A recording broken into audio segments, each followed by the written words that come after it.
سلام خدمت NFT دانی های عزیزم.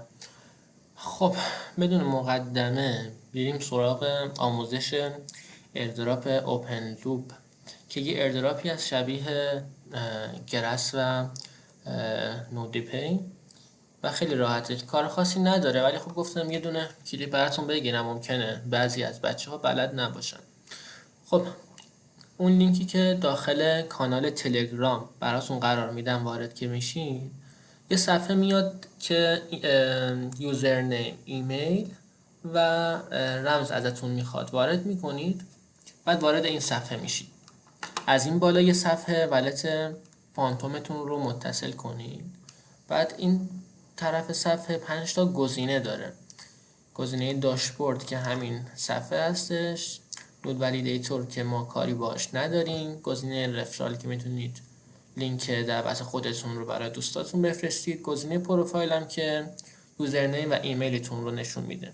خب تنها جایی که ما باش کار داریم همینه، تاسک اند ریوارد. روش میزنم، 4 تا گزینه داره، اینا هنوز باز نشدن، کامینسونن. فقط این گزینه کرومش هستش. روی گزینه اینستال میزنم، وارد این بخش میشه. باید اکستنشن اوپن لوپ رو اضافه کنم. افزودم به کروم رو میزنم، این گزینه اد اکستنشن رو میزنم، صبر میکنم که اینجا برام دانلود شه. خب اومد جزو اکستنشن ها. این گزینه که شبیه یه قطعه از پازل میزنم، میام پایین، اینجا اوپن لوپ رو پیدا میکنم. این سنجاق رو آبی میکنم تا بیاد اینجا. خب الان من بچه با سیستم دارم انجام میدم. شما اگه بخواید با گوشی انجام بدید همین کارا رو انجام میدید، فقط با مرورگر میسس یا مرورگر کیوی اینا رو انجام بدید. دقیقا همین کاری که برای سیستم انجام میدم شما با گوشی میتونید انجامش بدید. خب اومد اینجا،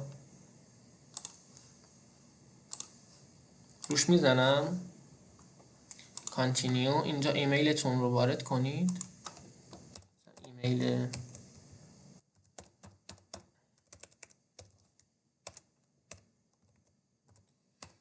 ایمیلم رو وارد کردم، رمز عبور،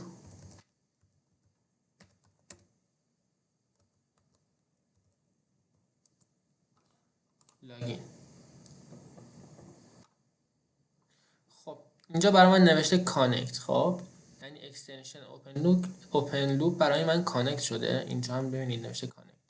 کیفیت کانکت من، اتصال من 53 هستش.